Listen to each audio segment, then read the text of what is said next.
Okay, quick question. When someone asks you, how was your weekend? What happens in your brain right before you answer?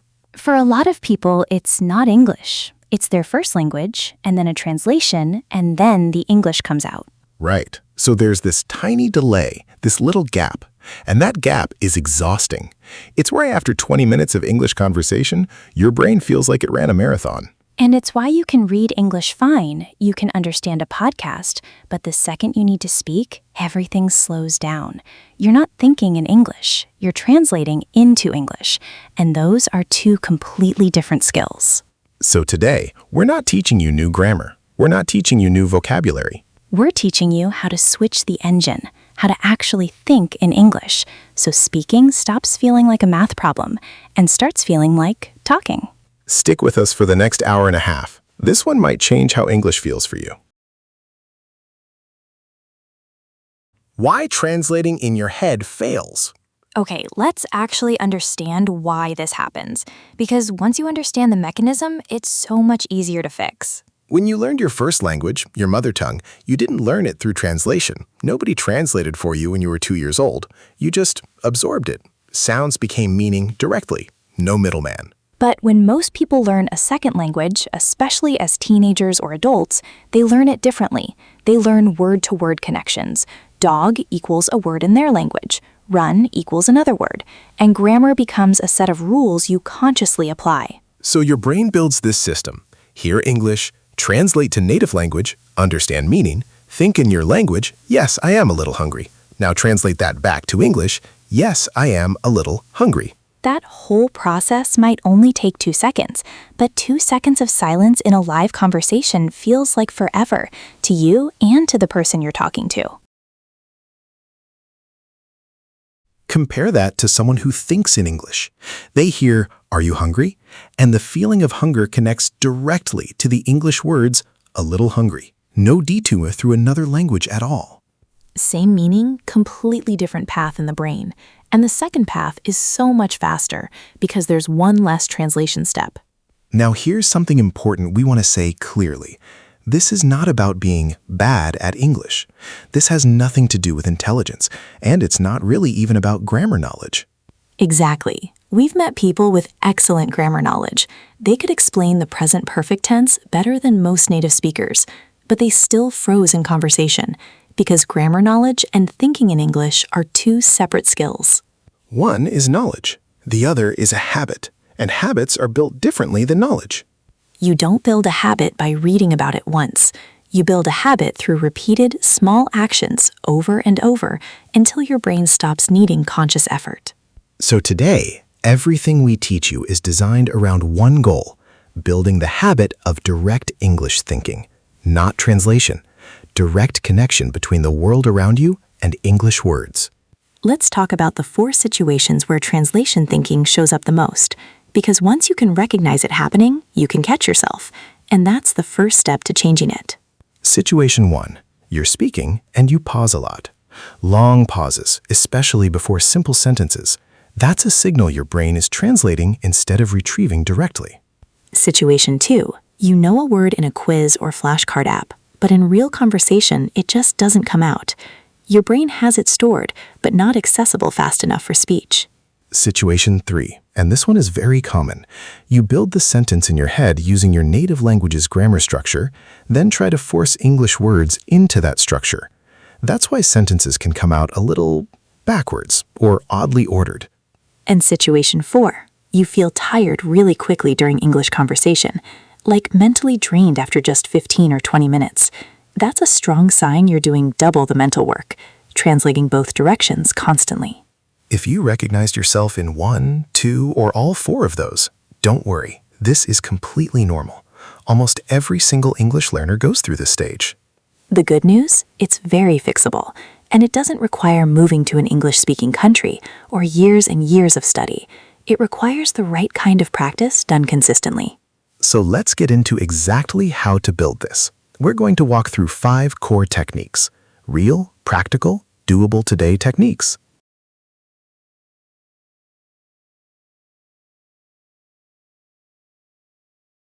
Technique 1. Narrate your life.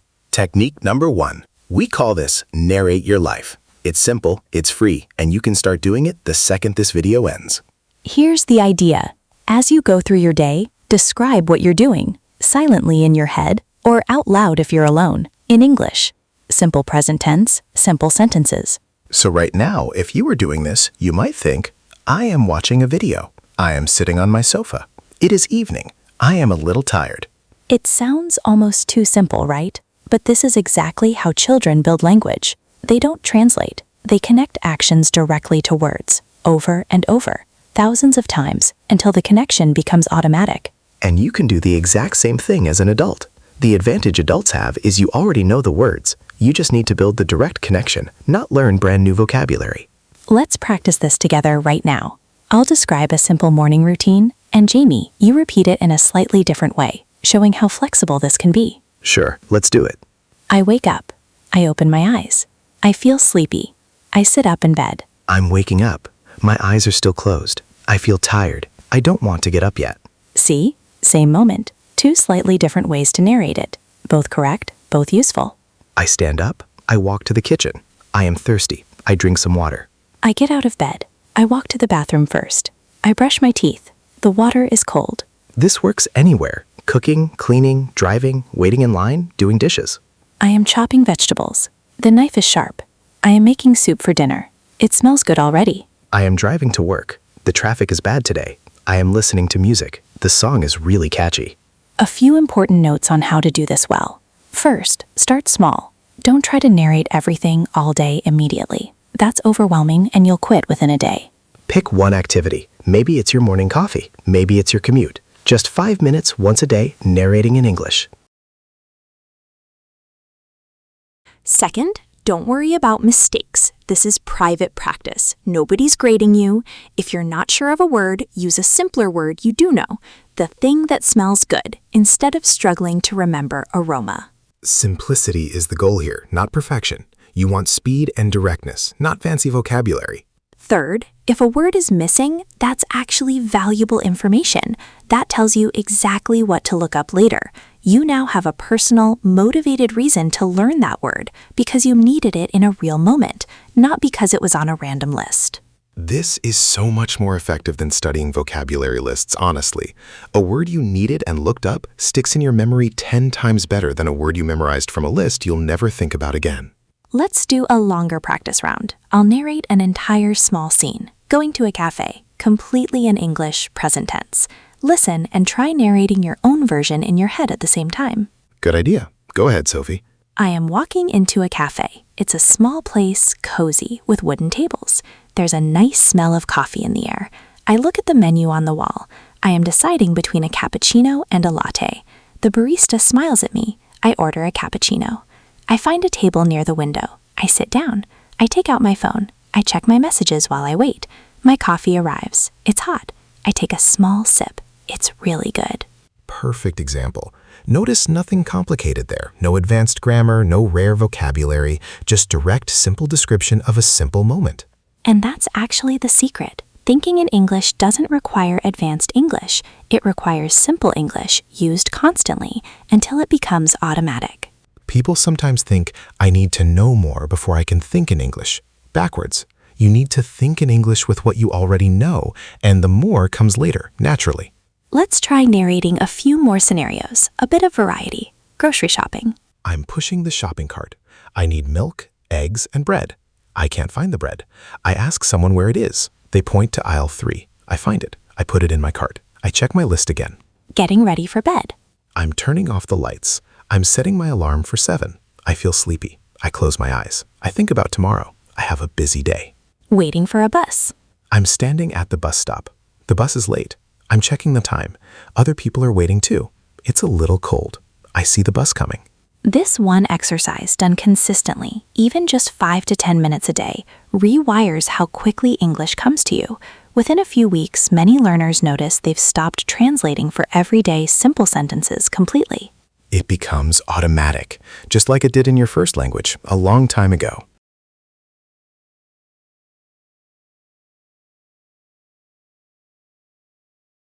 Technique 2. Think in questions and answers.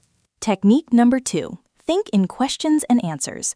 This one's especially good for people who freeze up in actual conversations. Here's the problem it solves. In real conversation, someone asks you something and you need to respond fast. There's no time to build a perfect sentence slowly. So the fix is to practice this exact skill. Fast question, fast answer, but in low-pressure, private practice. You ask yourself questions, out loud or in your head, and answer immediately. No overthinking. Let's demonstrate. I'll ask simple questions and Sophie will answer immediately. No long pause, no perfect sentence, just quick and natural. Ready? What did you have for breakfast? Just coffee and toast, nothing special. What's your favorite season? Autumn, definitely. I love the colors in the cooler weather. Do you prefer tea or coffee? Coffee, always. I can't function without it in the morning. What are you doing this weekend? Not sure yet. Maybe visiting my parents, maybe just resting at home. Notice how none of those answers were long or complicated. Sophie didn't try to sound impressive. She just answered, quickly, honestly, simply. That's the whole point. In real life, most conversation is simple. People aren't expecting essays. They're expecting natural, quick responses. A lot of learners actually make speaking harder than it needs to be because they're trying to produce impressive English instead of just responding like a normal person would. Let's give you a long list of practice questions now. What we want you to do, pause the video if you need to, or just do this next time you listen, is answer each one out loud, immediately, in English. Don't write it down first. Don't think in your language first. Just answer.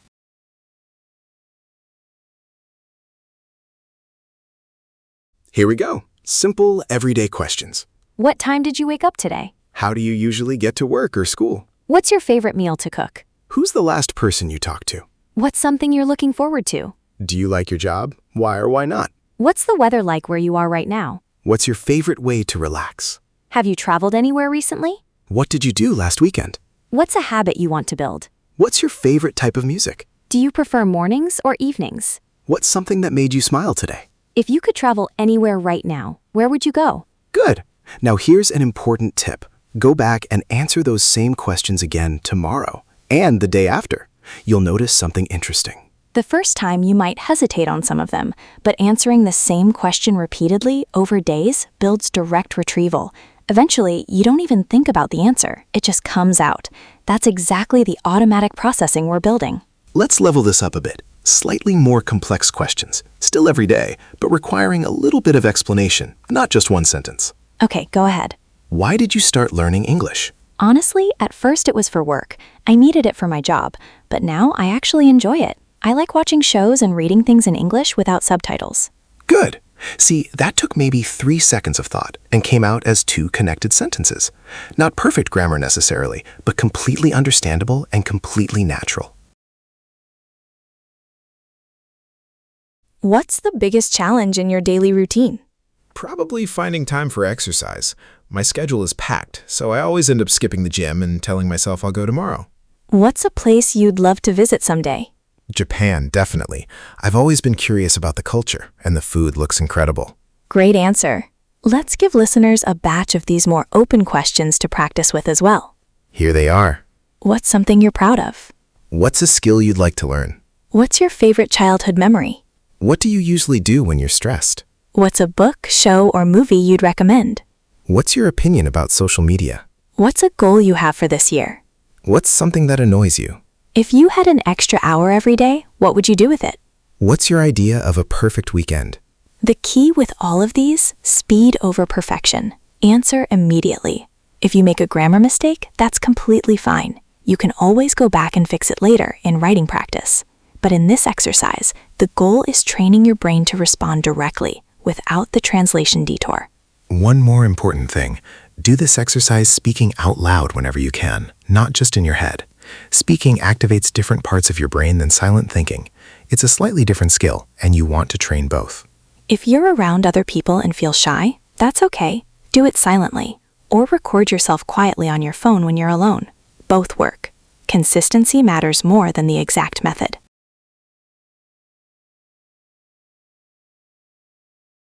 Technique 3. The 5-second rule for translation urges. Technique 3. We call this the 5-second rule. This one is specifically for catching yourself in the act of translating and interrupting the habit. Here's how it works. Whenever you notice yourself starting to translate, meaning you catch a word or sentence from your native language popping into your head first. You give yourself a 5-second pause, not to translate faster, to stop and ask, how can I say this simpler, directly in English? This sounds small, but it's actually really powerful because it interrupts the automatic habit loop. Most bad habits happen because we don't notice them happening.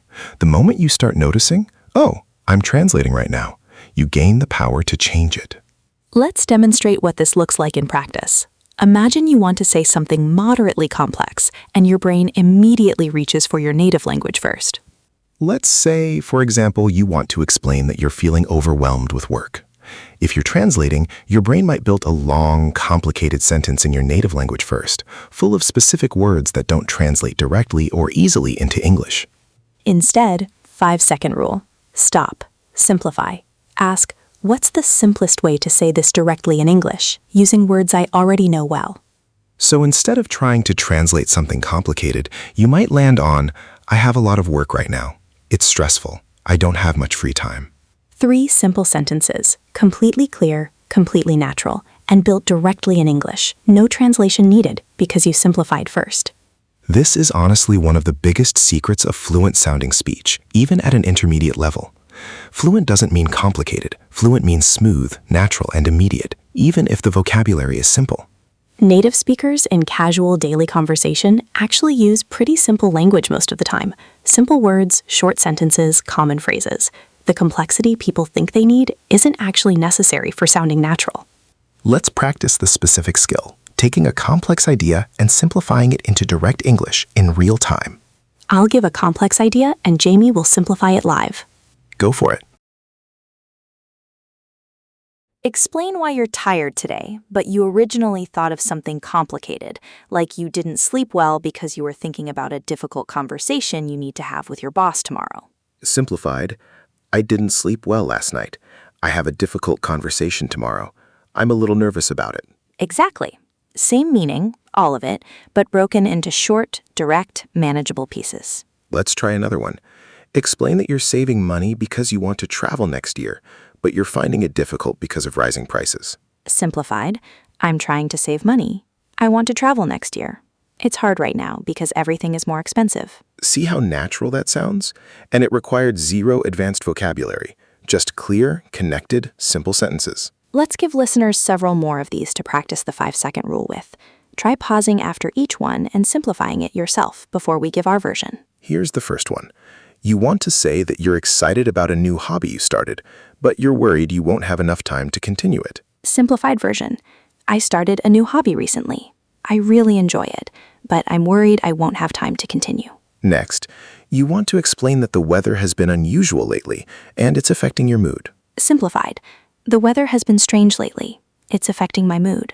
I feel less energetic than usual. Next, you want to say you disagree with a friend's opinion, but you don't want to start an argument. Simplified.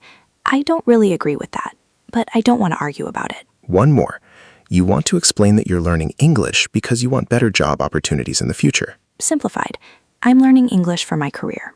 I want better job opportunities in the future. Perfect. Notice the pattern across all of these. Break the big idea into small, true, simple pieces. Connect them naturally. Don't try to say everything in one giant sentence. This is actually how native speakers naturally talk too, by the way. Long, complicated single sentences are rare in real spoken conversation. People speak in short bursts, connected loosely together. So simplifying isn't dumbing down your English. It's actually making your English more natural, not less. One more important part of the 5-second rule. Give yourself permission to pause. A short pause in conversation is completely normal and human. Native speakers pause too. They say, well, you know, while they think. A lot of learners feel enormous pressure to respond instantly with zero pause, and that pressure actually makes translation worse because you're rushing the process even more. So next time you're in a real conversation and you feel that translation urge starting, take your 5 seconds. Say, or let me think if you need to. Then simplify and speak directly. Over time, this 5-second pause gets shorter and shorter, until eventually it disappears completely because your brain has built the direct pathway.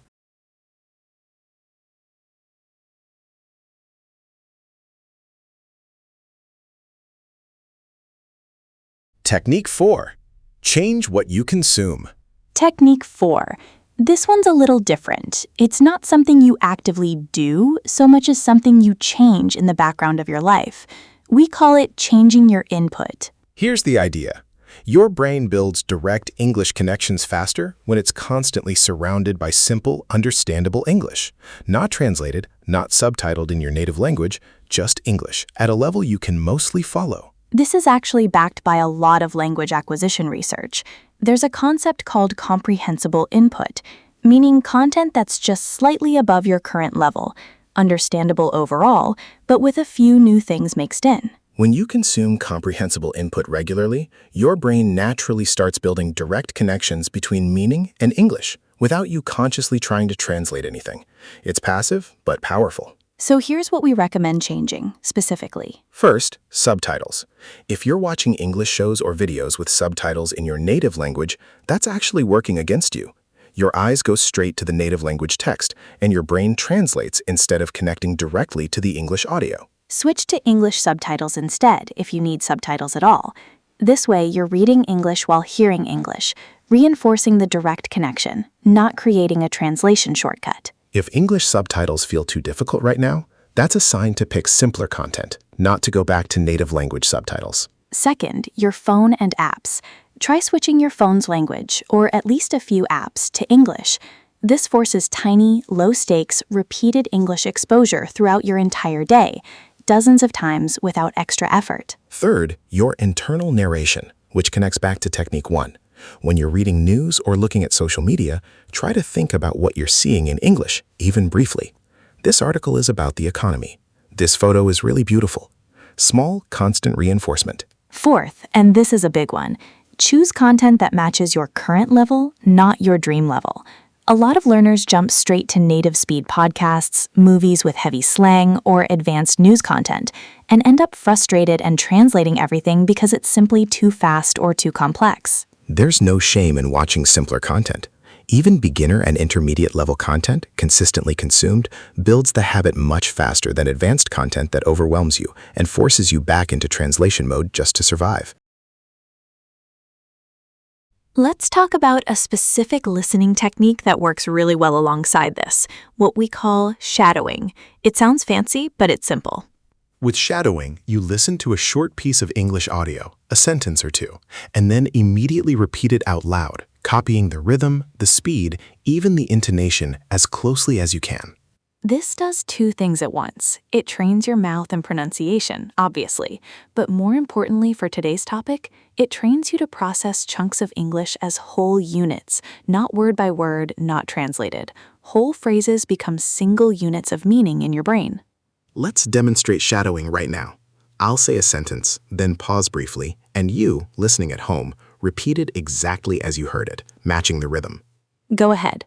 I really need a coffee this morning. Now you repeat it.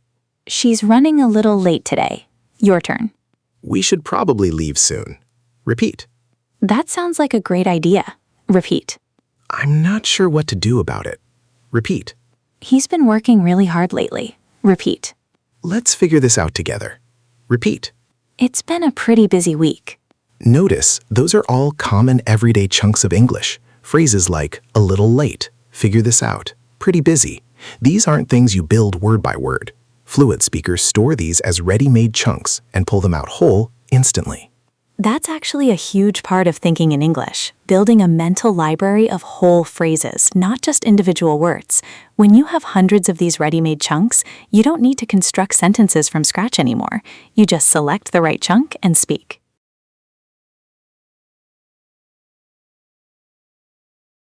Let's practice a few more, slightly longer chunks. I've been meaning to call you back. Repeat. It totally slipped my mind. Repeat. I'll get back to you as soon as I can. Repeat. That's easier said than done. Repeat. I'm still getting used to it. Repeat. I couldn't agree more. Repeat. It's not a big deal. Let me know if you need anything. Those phrases, right there, if you memorize them as whole chunks, not translated piece by piece, you now have 8 ready, natural responses you can use in real conversations, instantly, no thinking required. That's the direct connection we keep talking about. The phrase and the meaning become one single thing in your brain, not two things joined by translation. We recommend doing shadowing for just 10 minutes a day, using any English audio you enjoy, a show, a podcast, even our videos here on FluentDaily. Pause after each sentence, repeat it out loud, then continue. Over time, this builds both your pronunciation and your direct thinking simultaneously. 2 birds, 1 habit.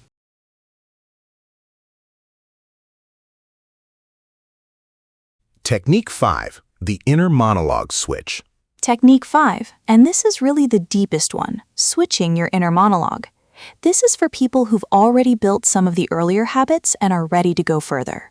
Your inner monologue is the constant, quiet voice in your head. The one that thinks, plans, worries, remembers, daydreams, all day long, usually without you even noticing it's happening. For most people, that inner voice runs entirely in their native language, all day, every day, automatically. And here's the thing, that inner voice is actually where most of your thinking happens.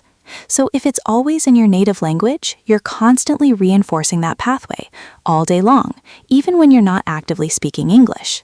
The goal of this technique is to gradually shift part of that inner monologue into English. Not all of it all at once, that's unrealistic and exhausting, but gradually more and more over time. Here's how to start. Pick specific recurring moments in your day and commit to having your inner monologue in English during just those moments. For example, while making your morning coffee or tea, just that 5 minutes, think entirely in English about what you're doing, what you're planning for the day, how you're feeling. Or during your commute, if you're not actively doing something else that requires focus. Or while doing chores like washing dishes or folding laundry. These are perfect because your hands are busy but your mind is free. Let's demonstrate what an English inner monologue might actually sound like during something simple like making coffee. Sure. Okay, I need coffee. There it is. How much water do I need? Probably enough for 2 cups. I have a meeting soon. I should hurry a little. What do I need to bring? My laptop, definitely. Maybe my notebook, too. I hope this meeting doesn't run long. I still have so much to do today. Notice, that's not perfect, polished English. It's fragmented, a little messy, exactly like real thinking is. Real thoughts aren't complete grammatical sentences. They're fragments, questions, half ideas. And that's actually good news for you. Your inner monologue doesn't need perfect grammar. It just needs to be in English, directly, without translation. Let's do another example. Thinking through a small daily decision, like what to eat. What should I eat? I had pasta yesterday, so maybe something different. Chicken, maybe? Or something quick. I don't have much time. Actually, there are eggs in the fridge. That's fast. Okay, eggs it is. Simple, fragmented, completely natural, and 100% direct English. No translation involved anywhere in that process. Let's talk about a really common obstacle people hit with this technique. Sometimes mid-thought, you'll hit a word you don't know in English, and your brain will want to switch back to your native language completely just to finish the thought. When that happens, and it will happen, that's completely normal. Don't panic and don't give up on the whole exercise. Just do what we practiced in Technique 3. Simplify. Find another way to express the same idea with words you do know. So if you're thinking about cooking and you don't know the word for a specific ingredient, don't switch your entire inner monologue back to your native language. Just say that green vegetable or the spice that smells strong instead, and keep going in English. The goal isn't perfect vocabulary. The goal is staying in the English thinking mode continuously, even when you hit small gaps. Let's expand this technique with a broader list of daily moments you could choose from, so everyone listening can pick ones that fit their actual life. While brushing your teeth. While walking somewhere, even a short walk. While waiting for something. An elevator, a kettle to boil, a page to load. While exercising, if it doesn't require too much focus. While doing simple, repetitive work tasks. Right before falling asleep. This one's actually especially powerful because it's the last thing your brain processes before rest, which seems to help with memory consolidation. Pick just 1 or 2 of these to start. Don't try to convert your entire day to English thinking immediately. That's a recipe for giving up within a week. Start with one 5-minute window. Do it consistently, every single day for 2 weeks. Then add a second window, then a third. Building slowly like this means the habit actually sticks, instead of burning out fast and disappearing. Something else worth mentioning. Some days this will feel easy and natural. Other days, especially if you're tired or stressed, your brain will really want to default back to your native language. That's completely normal too. Don't treat that as failure. Language habits aren't built in a straight line. Some days are better than others, and that's true for absolutely everyone, at every level, even advanced learners. The only real failure here is quitting completely. As long as you keep coming back to the practice, even imperfectly, even inconsistently sometimes, the habit keeps building underneath the surface.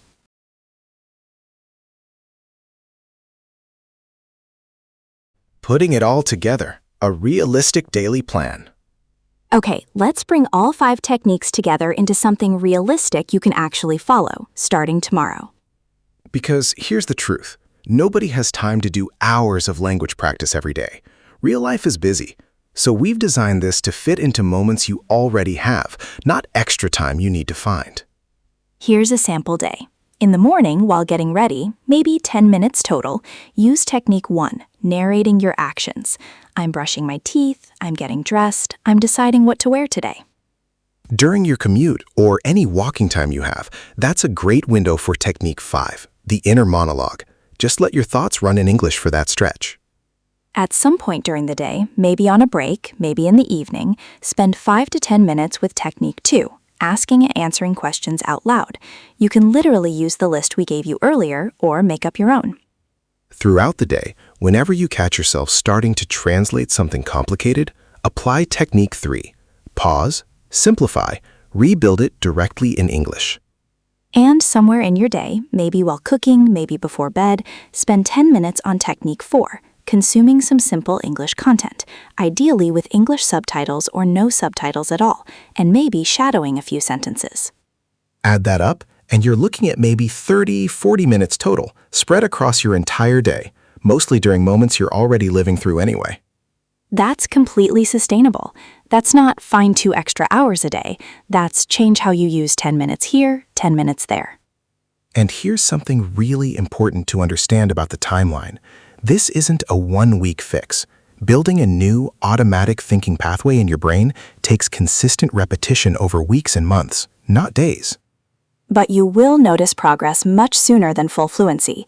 Many learners notice within just 2 to 3 weeks of consistent practice that simple everyday sentences stop requiring translation completely.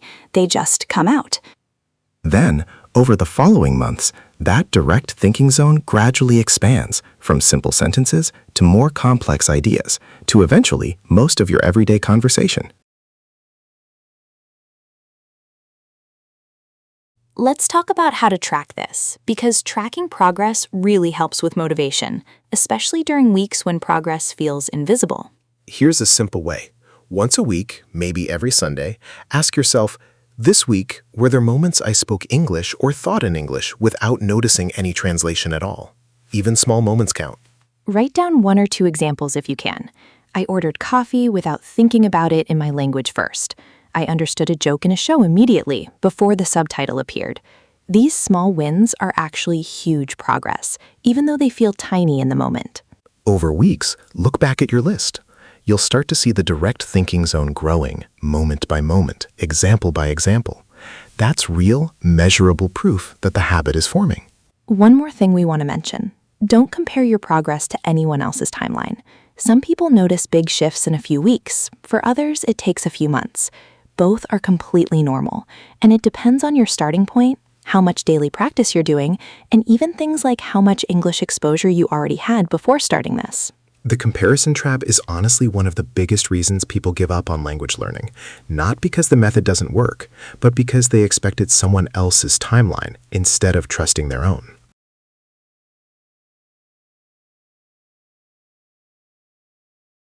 Closing. So let's bring it all together. Thinking in English isn't about knowing more words or harder grammar. It's about building a direct path between meaning and English, skipping the translation step completely. 5 techniques. Narrate your life in simple English. Practice fast questions and answers. Use the 5-second rule to simplify instead of translate. Change what you watch and listen to, and gradually shift your inner monologue. Start with just 1. Pick the one that feels easiest to fit into your day tomorrow. Don't try all 5 at once. And be patient with yourself. This is a habit, not a fact you memorize. Habits take repetition, and repetition takes time. If this helped you, we'd love to know which technique you're going to try first. Let us know in the comments. See you in the next one. Bye for now.